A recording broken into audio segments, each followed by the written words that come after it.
પણ જેવા સુખદેવજી પ્રગટ થયા એવા 16 વર્ષના સુંદર યુવાન બની ગયા. પૃથ્વી પર પગ મૂકતા, લાંબા વાળ, દિગંબર વેશ, કપડા પહેર્યા નથી, એકદમ રૂપાળા તેજોમય. તો ભગવાન શંકરનું સ્વરૂપ એના જેવું જ શોભે.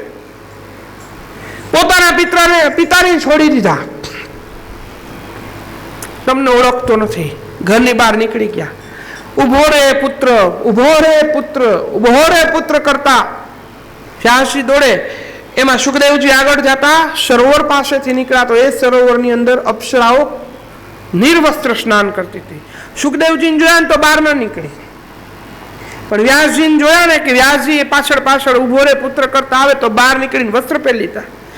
વ્યાસજીએ કીધું કે હું આટલો ગઈઢો, મારો દીકરો 16 વર્ષનો જુવાન, એને જોઈને તમે બહાર ન નીકળી, એમને નિર્વસ્ત્ર બેઠી રહીને મને જોઈને બહાર નીકળી. અપ્સરાએ કીધું કે વ્યાસજી, એને ખબર જ નથી કે આ સ્ત્રી છે ને આ પુરુષ છે, એ તો ભેદરહિત પુરુષ છે, એને તો કોઈની અંદર મોહ નથી, પણ તમે તો પુત્ર મોહમાં એની પાછળ પાછળ હરી કાઢો છો, એટલે અમે તમને જોઈને હરમાઈ ગઈ. વ્યાસજીની આંખ ખુલી ગઈ. ઓહો! ત્યાંથી પાછા વળી ગયા. આ બાજુ સુખદેવજી ભગવાનનું તપ કરવા વનમાં ચાલ્યા ગયા. એમાં શ્લોક મોકલ્યા એટલે સુખદેવજી ખેંચાઈને આવ્યા વ્યાસજી પાસે. જે વ્યાસજીને મૂકીને વયા ગયા હતા એ વ્યાસજી પાસે આવ્યા. સુખદેવજીએ ભાગવત ભણાવવાની વિનંતી કરી એટલે વ્યાસજીએ સુખદેવજીને ભાગવત ભણાવ્યું. એ ભાગવત સુખદેવજીએ ભણ્યું. હવે સુખદેવજીએ ભણ્યું તો કેવું કોને? હવે એ કથા શરૂ થાય છે.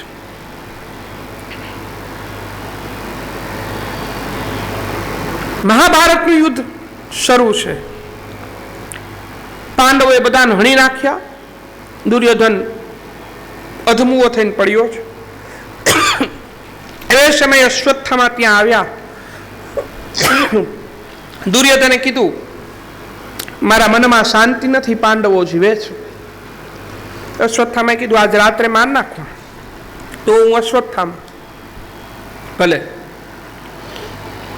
મારી નાખો. વિજયશ્રીની છાવણી મોટી બનાવવામાં આવી છે. આજ એમાં સુવાનો વારો પાંડવોનો છે, કારણ કે જે વિજય થાય એ વિજયશ્રીની છાવણીમાં સુવે. પરંતુ કૃષ્ણ ભગવાનના કહેવાથી બધા પાંડવો એમની સાથે ફરવા નીકળ્યા. એટલે ભગવાનની જગ્યા, પાંડવોની જગ્યાએ પાંડવોના સંતાનો વિજયશ્રીની છાવણીમાં સૂતા. અંધારું છે. અશ્વત્થામા ખુલ્લી તલવાર લઈને પ્રવેશ કરે છે. કંઈ દેખાતું નથી. પાંડવો સૂતા છે એમ ધારી 5 બાળકોના માથા ઉપર તલવાર ફેરવી દીધી. 5 બાળકોનું મૃત્યુ કરી નાખ્યું. મોટું માથું ભીમનું છે એમ ધારીને લઈ ગયા. દુર્યોધનના હાથમાં આવી નાખ્યું. દુર્યોધનને વરદાન હતું, હરખ અને શોક ભેગા થાય તો એનું મરણ થાય, નહીં તો ત્યાં સુધી એનું મરણ ન થાય. એ એવો હતો, માયાવી હતો દુર્યોધન. દુર્યોધન મેલી વિદ્યાનો ઉપાસક હતો. મહાભારત વાંચો તો ખબર પડે, મહાભારતમાં ઘણું બધું રહસ્ય લખ્યું છે. એ બધા કે મહાભારત વંચાય નહીં, ઘરમાં મહાભારત થાય, પણ ન વાંચો તોય થાય છે. એનું શું? મહાભારત તો વાંચવું જોઈએ, કારણ કે મહાભારત થયું ને તો ગીતાજી આવ્યા, નહીં તો ગીતાજી ના આવત. એટલે મહાભારત એટલું દિવ્ય છે. મહાભારતમાં ઘણા બધા પર્વ છે. એમાં ભીષ્મ પર્વમાં જ્ઞાન છે કે જીવન કેમ છે.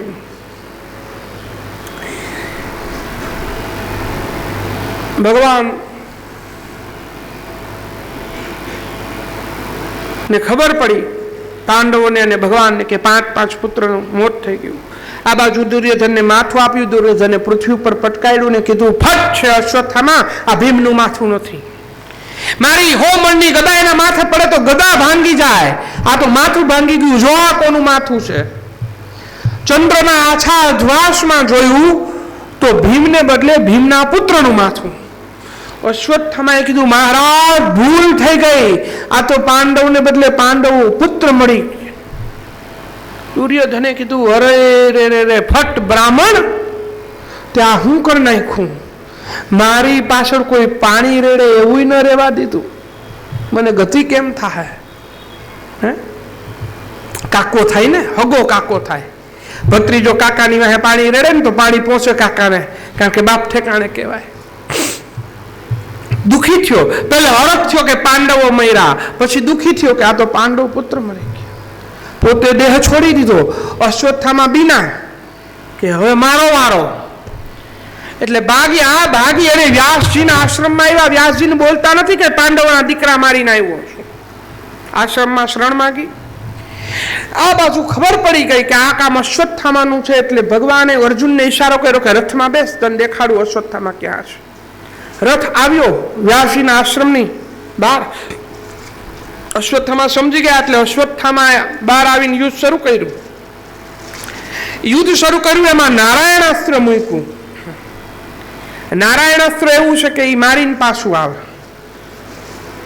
આનો તોડ દ્રોણાચાર્ય જે શીખવાડ્યો નતો અર્જુનને,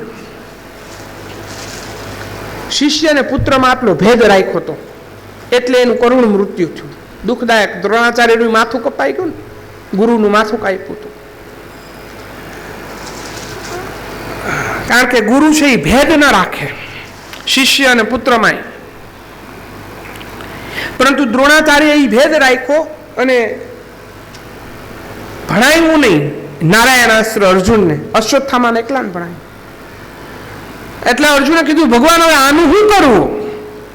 આ તો પતાવી દે મને. ભગવાને કીધું હું બેઠો છું, આવે ને એટલે માથું નમાવી લેજો, બાકી હું સંભાળી લઈ. જેવું નારાયણાસ્ત્ર નજીક આવ્યું, અર્જુને માથું નમાવ્યું એટલું નારાયણાસ્ત્ર પાછું ચાલ્યું ગયું. નમે જગદીશ ને ગમે. એટલે નમવામાં જે માલ છે એ સામે થવામાં નથી, માટે નમી લેવું. નહીમાંથી નાના નહીં થવાય. સામે વાળો નાનો પાકો થઈ જાય. આપણે તો નહીં માને એટલે આપણે મોટા જ થઈ ગયા.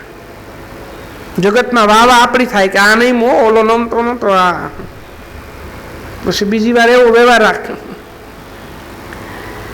એટલે નમવામાં કઈ નાનપ અનુભવી નહીં. અર્જુન જેવા અર્જુન નમી ગયા હતા. અને અશ્વત્થામાએ પાછું બ્રહ્માસ્ત્ર ચલાવ્યું. એટલે અર્જુને બ્રહ્માસ્ત્ર ચલાવ્યું. જો બે બ્રહ્માસ્ત્ર ભેગા ભટકાય તો પૃથ્વીનો વિનાશ થાય. એ ભટકાય બંને આકાશમાં. એ પહેલા જ વ્યાસજીએ બે બ્રહ્માસ્ત્રને ધારણ કરી લીધા, પકડી લીધા રસ્તામાં. અર્જુનને આજ્ઞાકારી બ્રહ્માસ્ત્ર ખેંચો. વ્યાસજીની આજ્ઞા થાય એટલે બાણ ખેંચી લેવું પડે. અર્જુને બ્રહ્માસ્ત્ર ખેંચ્યું. અશ્વત્થામાને આજ્ઞા કરી. અશ્વત્થામા કે મને છોડતા આવડે છે, વાર્તા નથી આવડતું. વ્યાસજી ખીજાણા, વાર્તા નથી આવડતું તો પ્રયોગ હું કામ કર્યો? વાર્તા આવડવું જોઈએ. વળી અર્જુનને કીધું આનું બ્રહ્માસ્ત્ર હોય તું વાર, એટલે વાર લીધું. પછી અર્જુને પાસથી અશ્વત્થામાને બાંધીને દ્રૌપદી સામે લાવ્યા. દ્રૌપદીજી 5 પુત્રની માતા આક્રંદ કરી રહી છે. માત્ર એટલું બોલે કે આનું માથું કપાઈ જાય, એટલા શબ્દની રાહ જોવાની. પરંતુ દ્રૌપદીજી તો દ્રૌપદીજી છે, માં છે. માં કારે કે નહીં માથું કપાય. એટલે દ્રૌપદીજીએ અર્જુનને, ભીમને, યુધિષ્ઠિરને રાહ જોઈને બેઠા છે કે દ્રૌપદી ક્યારે બોલે કે આને શું દંડ દેવો. કારણ કે એ દ્રૌપદીનો દોષી હતો. પણ દ્રૌપદીજી તો કેવા છે, કેવો સરસ ઉત્તર દ્રૌપદીજીએ વાળ્યો. મુચ્યતામ મુચ્યતામ એષ બ્રાહ્મણો નિતરામ ગુરુ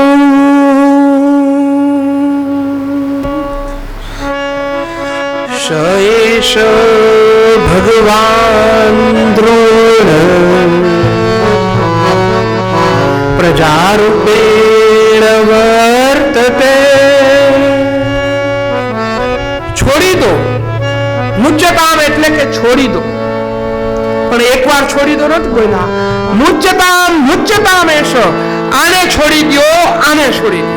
એટલે પાકું થઈ ગયું કે આને કઈ કરવાનું નથી. કારણ કે આ બ્રાહ્મણ છે, બ્રાહ્મણને મરાય નહીં. બ્રહ્મ હત્યા રાખે.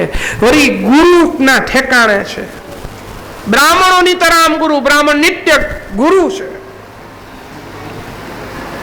બ્રાહ્મણ ગમે એવો કેમ ન રહ્યો, બ્રાહ્મણ બ્રાહ્મણ છે, એને નમવાનું, માટે આને ન કરાય કાંઈ.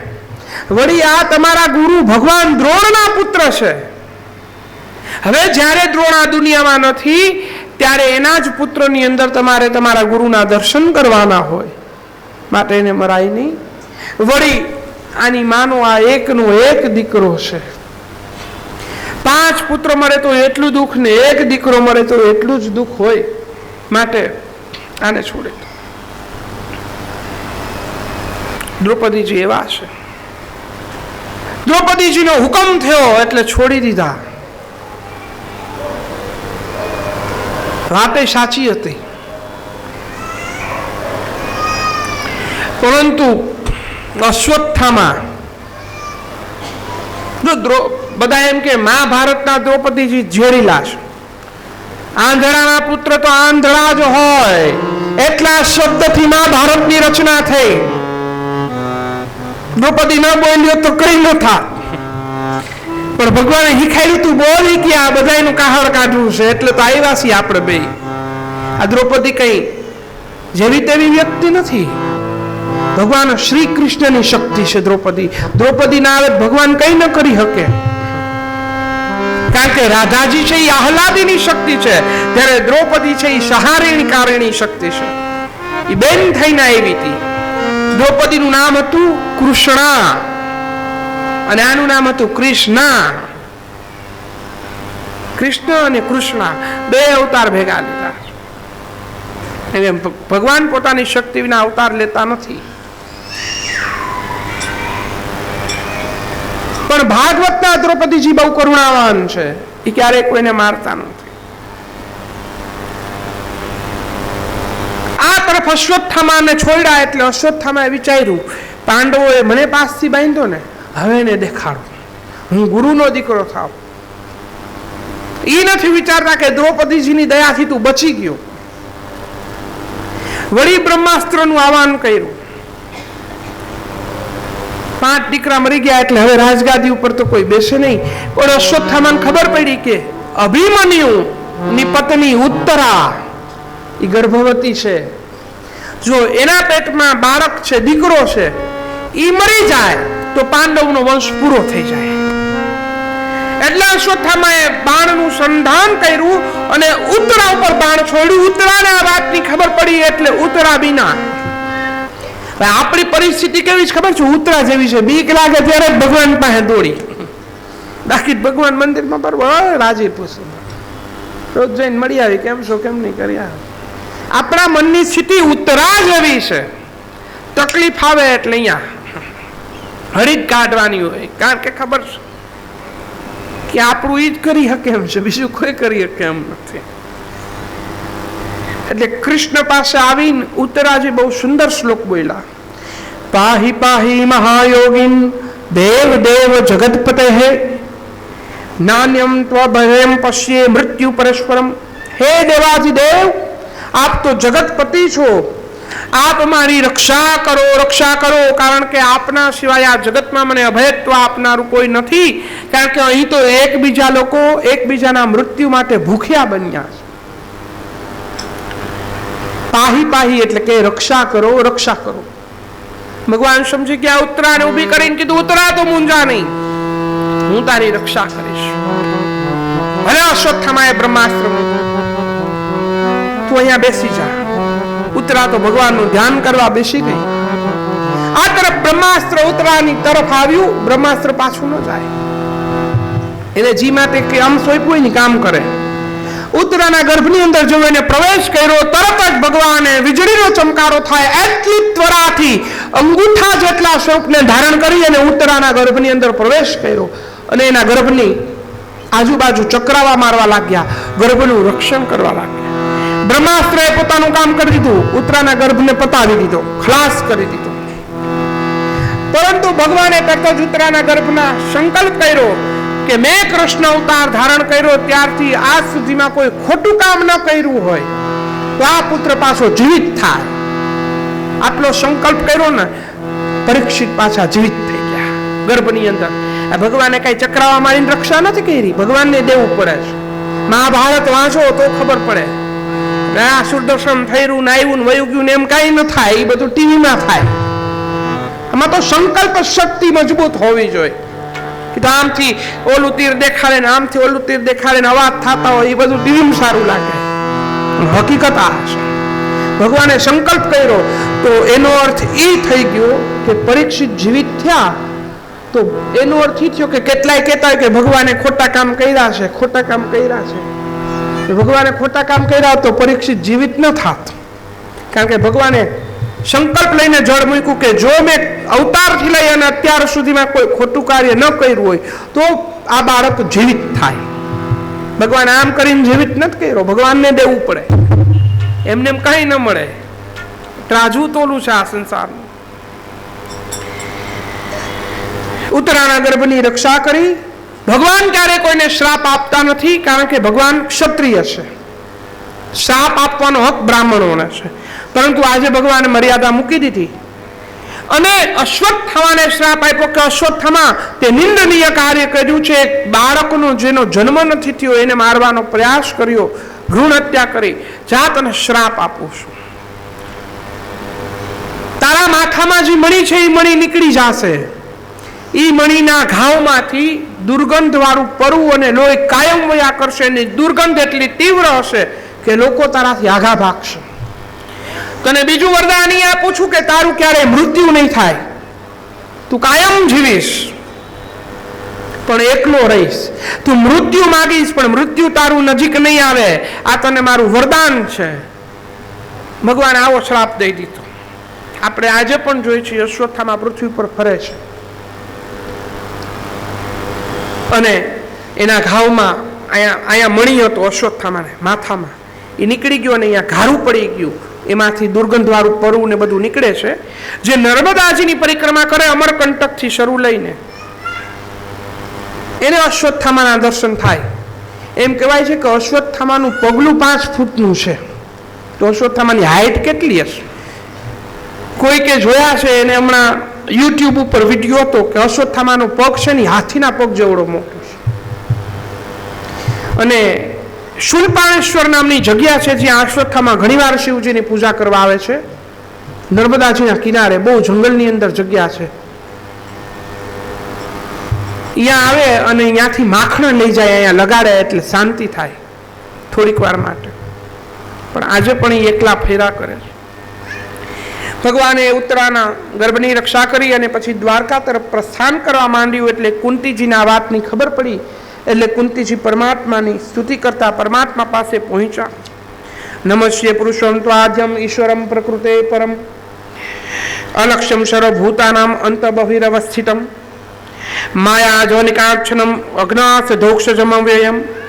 શ્રી કુંતીજી પ્રાર્થના કરતા કહે છે કે હે ભગવંત, આપના સ્વરૂપ તથા ભક્તિને યોગ્ય પ્રમાણમાં હું જાણતી ન હોવાથી આપ તો સર્વની જાણમાં ના આવો એવા છો. સર્વ પ્રાણીઓની અંદર તથા બહાર રહેનારા છો. શ્રી કૃષ્ણાય વાસુદેવાય દેવકી નંદનાય ચ નંદ ગોપકુમારાય ગોવિંદાય નમો નમઃ. હે શ્રી કૃષ્ણ, હે શ્રીમાન વાસુદેવ, દેવકી નંદન નંદ ગોપના કુમાર ગોવિંદ, હું આપને વંદન કરું. નમઃ પંકજ નાભાય નમઃ પંકજ માલિને નમઃ પંકજ નેત્રાય નમસ્તે પંકજાદ્રહે. પંકજ એટલે કે કમલ, જેની નાભીમાંથી કમલ પ્રગટ થયું છે, જે કમલની માળાને ધારણ કરનારા છે, જેના નેત્ર કમલ સમાન, જેમના ચિહ્ન કમલ જેવા છે, જેમના ચરણ કમલની પાંખડી જેવા કોમળ છે, એવા અમે આપને નમસ્કાર કરીએ છીએ. પ્રભુ, આપે અનેક જગ્યાએ અમારી રક્ષા કરી છે. જેમ કે ઝેરી લાડુ, ઝેરી સર્પ, લાક્ષાગ્રહ, હિડિમ વગેરે રાક્ષસને જોવાનો પ્રસંગ, દ્રૌપદીજીના કેસને ખેંચવાનો પ્રસંગ, એ સમયે દુષ્ટોની સભામાં તથા વનવાસમાં દુર્વાસા વગેરેથી પ્રાપ્ત થયેલા દુઃખો અને ગાયોના હરણથી શરૂ કરીને આજ સુધીના તમામ યુદ્ધોમાં ભીષ્મ પિતા વગેરે મહારાથીના અસ્ત્રને છેવટે અશ્વત્થામાએ જ્યારે બ્રહ્માસ્ત્ર છોડ્યું ત્યારે આપે અમારી રક્ષા કરી છે. માટે પ્રભુ, હું એવું માંગુ છું કે અમારી ઉપર કાયમ વિપત્તિ પડે. જો કુંતી કેવું માંગે છે, વિપદો સંતુનો શશ્વત તત્ર તત્ર જગત ગુરોહો ભવતો દર્શન શાદ અનુપભવ દર્શનમ. માટે ભગવાન મને વરદાન આપો, હું કાયમ એવું માગું કે અમારી માથે તકલીફ જ પડ્યા કરે, કારણ કે અમે તમને તકલીફમાં જ યાદ કરી છે, બાકી અમે તમને યાદ કરતા નથી. કારણ કે સંસારમાં જે પ્રાણીને ઉચ્ચ કુટુંબમાં જન્મ છતાં વિદ્યાને સંપત્તિ મળે એ ક્યારેય તમારું ભજન કીર્તન કરી શકતો નથી. તમે તો આવા કોઈ મનુષ્ય હોય જે તમારી ભક્તિ કરતા હોય એના જ બંધનમાં બંધાવ છો. આપ બધાની સાથે એક રીતે વર્તનારા છો. હે સ્વરૂપ, આપ આત્મ સ્વરૂપે હોવાથી ઓજનમાં હોવા છતાં પશુ, પંખી, મનુષ્ય, ઋષિ અને જલચર યોનિમાં અવતારને ધારણ કરનારા છો. આપ અનેક કર્મો કરો છો, ખરેખર અત્યંત આશ્ચર્ય ઉપજાવે એવું આપનું આ કર્મ છે. આપે જ્યારે દહીંની મટકી ફોડીને અપરાધ કરેલો અને માતા યશોદા જ્યારે તમને ખીજાવવા માટે આવેલા, દંડ દેવા માટે આવેલા, ત્યારે આપ ભયભીત થઈ ગયા. એ દ્રશ્ય અમે જોઈએ તો અમને વિચાર થાય કે કાળ પણ જેનાથી ભયભીત થાય છે એ માતૃ પ્રેમને સાચવા ભયભીત થઈ ગયેલા જણાય. તો આવું સ્વરૂપ ત્યારે અમને આપના ઉપર મોહ ઉપજાવનારું બને છે, કારણ કે જેનાથી કાળ પણ ભય પામતો હોય એને વળી બીજાનો ભય શાનો લાગે. કેટલાક કહે છે કે આપ જન્મ રહી છો છતાં પુણ્યશાળી છો. વળી કેટલાક કીર્તિવાળા ધર્મશીલ યદુરાજાની કીર્તિનો વધારો કરવા માટે જ મલયાચલ પર્વતની જેમ તમે તેના વંશમાં પ્રગટ થયા છો. વળી કેટલાક એમ કહે છે કે અસુરોના પાપથી બહુ બોજાથી દરિયામાં સીધાતી નૌકાની જેમ આ ભૂમિ પીસાઈ રહી છે, ભૂમિનો ભાર ઉતારવા માટે આપ પ્રગટ થયા છો. કેટલાકનું એવું કહેવું છે કે સંસારમાં સ્વરૂપનું અજ્ઞાન અને વિષય વાસનાને લઈ કર્મોને કારણે કષ્ટ પામતા પ્રાણીઓની સંસારમાંથી મુક્તિ થાય એ માટે આપે અવતારને ધારણ કર્યો છે. પરંતુ હું તો પ્રભુ એટલું જ કહું છું કે જેની હર કોઈ પ્રવૃત્તિ માત્ર ભક્તોને માટે જ હોય છે, એવા હે પ્રભુ શુદ્ધ હૃદયના અમે આપની પાછળ જે જીવન નભે છે, અમને શું તમે ત્યજીને આપ દ્વારકા તરફ પ્રયાણ કરો છો તે યોગ્ય કરો છો. હે જગતના નાથ, જગત આત્મા, જગત રૂપ, મારી એટલી જ પ્રાર્થના છે કે મેં માનેલા પાંડવો અને યાદવમાં મજબૂત રીતે બંધાઈ ગયેલા મારા સ્નેહરૂપી બંધનને આપ છેદી નાખો. હે મધુકુલના સ્વામી, જેમ ગંગાજી પોતાનો અખંડ પ્રવાહ સમુદ્રની અંદર મેળવે એ જ રીતે મારી બુદ્ધિ આપના સિવાય બીજે કશામાં ન જતા આપના વિશેષ પ્રેમરૂપી પ્રવાહને અખંડ રીતે પ્રાપ્ત થાય એવી હું પ્રાર્થના કરું છું. ભગવતી કુંતી આવી સ્તુતિ કરી, પ્રાર્થના કરી એટલે ભગવાન પ્રસન્ન થઈ ગયા. જો ઉત્તરાએ સ્તુતિ કરી હતી કે બચાવો. આપણે ક્યાંક કામ કરાવવું હોય ને તો પેલે કેવું પડે, પછી કામ કરી દે ને ત્યારે આપણે એનો આભાર માનવો જોઈએ. પછી તું તારા ઘરનું મારા ઘરે એમ ના હાલે. ઉત્તરાએ ન કર્યું, પણ એ કામ કુંતીજીએ કર્યું, કારણ કે પોતાના વંશની રક્ષા કરી. ભગવાનની ઉપર પ્રમાણેની સ્તુતિ કુંતીજીએ કરી એટલે ભગવાને કીધું ભલે માં હું રોકાઈ જાઉં છું. વળી કુંતી છે એ સગી ફોઈબા થાય ભગવાનની. ફૈબાને ખરાબ ન લાગે એટલે રોકાઈ ગયા એવું ફૈબાના મનમાં થયું. ફૈબાના હાચવા જોઈએ. યુધિષ્ઠિરને એમ થયું કે મોટા ભાઈને ખરાબ ન લાગે એટલે રોકાઈ ગયા. અર્જુનને એમ થઈ ગયું મારા મિત્ર છે એટલે રોકાણા. સુભદ્રા અને દ્રૌપદીને એમ થયું કે અમારા બંનેના ભાઈ છે, બહેનોને ખરાબ ન લાગે એટલે રોકાણા. ભીમને, નકુલ, સહદેવને એમ થયું કે અમારા મિત્ર છે એટલે રોકાઈ ગયા. ઋષિઓને એમ થઈ ગયું કે અમારા ભગવાન છે એટલે રોકાઈ ગયા. સૌ પોતપોતાનો મત તારવા લાગ્યા, પરંતુ કોઈને ખબર નથી કે ભગવાન કેના માટે રોકાણા છે. ભગવાન તો પોતાના એક દિવ્ય ભક્ત માટે રોકાણા છે, જેને હજુ દર્શન દેવાના બાકી છે, જેને ગતિ કરાવવાની બાકી છે. એ ભક્ત કોણ છે, એને કેવી ગતિ પ્રદાન થશે, એ બધી જ કથા બપોરે બરોબર 4 વાગે આગળ ચાલશે. આપણે અત્યારે કથાને વિરામ આપીએ. બપોર પછીની કથામાં વરાહ ભગવાનનો અવતાર અને ભગવાન કપિલજીનો અવતાર થશે. એ અવતારને ધારણ કરીશું. કપિલ ભગવાનના અવતારની પૂજા અને અર્ચના કરી એમની આરતી ઉતારીશું અને પ્રસાદને ધારણ કરીશું. તો બપોરે 4 વાગ્યા પછી સૌ કોઈ કથામાં પધારજો. શ્રી ભાગવત ભગવાન કી જય. સદગુરુ દેવ કી જય. लाल खिताब भगत जी महाराज की जय, हनुमान जी महाराज की जय, जगदम्बे मात की, खोड़ियार मात की, घोड़ेश्वर महाराज